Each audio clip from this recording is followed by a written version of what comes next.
म जज अथवा निर्णयको रूपमा किन र कहाँ गएको थिएँ र मेरो लागि यो किन प्राउड मोमेन्ट एकदमै खुसीको क्षण रहेको थियो। म चाहिँ जजमेन्टको लागि श्री दुर्गा शेषकान्त अधिकारी माध्यमिक विद्यालय हाम्रो सुन्दर भरतपुरको वडा नम्बर 16 मा पर्ने यस विद्यालय सुन्दर शान्त वातावरण मलाई साह्रै मन पर्यो। वडा स्तरीय यस विद्यालयमा भएको ड्रइङ कम्पिटिसनमा वडा नम्बर 16 ले मलाई जजमेन्टको लागि बोलाएको थियो। वडा नम्बर 16 को मात्रै ड्रइङ कम्पिटिसन रहेको थियो, त्यसैले यस स्कुलमा चाहिँ सेन्टर परेकोले यहाँ चाहिँ कम्पिटिसन भएको थियो, त्यसैले चाहिँ म यहाँ आएको थिएँ। एकदमै सुन्दर एकदमै राम्रो रहेछ यो स्कुल पनि। हाम्रो सुन्दर भरतपुरको सुन्दर यो स्कुल यस वडामा चाहिँ प्राइभेट र गभर्नमेन्ट गरी केटा र केटी गरी जम्मा 18 जना यस ड्रइङ कम्पिटिसनमा सहभागी हुनुभएको थियो र उहाँले एकदम राम्रोसँग गर्नुभएको थियो, जुन हजुरले पनि देख्न सक्नुहुन्छ। र उहाँले गर्नुभएको नाटक मैले हेर्दै गएको थिएँ। 2 घण्टाको टाइम रहेको थियो, सकियो र सम्पूर्ण ड्रइङहरू कलेक्सन गरेर म लागे जज गर्नको लागि। थिम चाहिँ रहेको थियो हाम्रो गाउँ सहर, त्यही थिम अनुसार मैले जज गरेको थिएँ। ड्रइङ गर्न जस्तो सजिलो जज गर्न हुँदैन, मलाई लाग्छ सबैभन्दा गाह्रो काम जजमेन्ट हो जस्तो लाग्छ। कसैको कलालाई आफू निष्पक्ष र निस्वार्थ रूपमा रही जज गर्न सक्नु साह्रै जटिल कुरा हो र त्यो जटिल कुरालाई मैले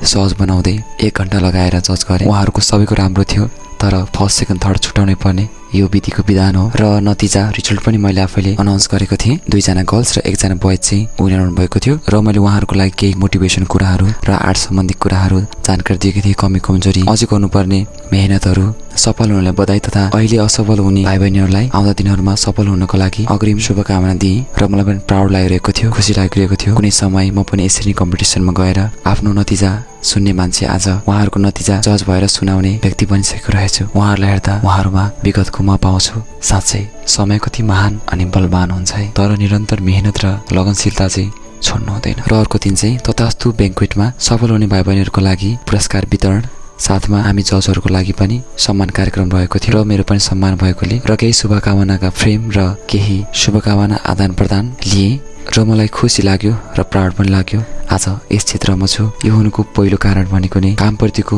इमान्दारिता, माया नै हो। त्यसैले जुनसुकै क्षेत्रमा रहे पनि आफ्नो क्षेत्रलाई माया गर्नुहोस्, अघि बढ्नुहोस्। साँच्चै समय बलवान छ, आज 0 छु भनेर चिन्ता नलिनुहोस्, समय सबैको आउँछ। र यसरी नै हाम्रो कार्यक्रम सकियो। Thank you for watching. हजुरको प्यारो आर्टिस्ट सँग त्यालम बिदिनुहोस्। Okay bye, take care.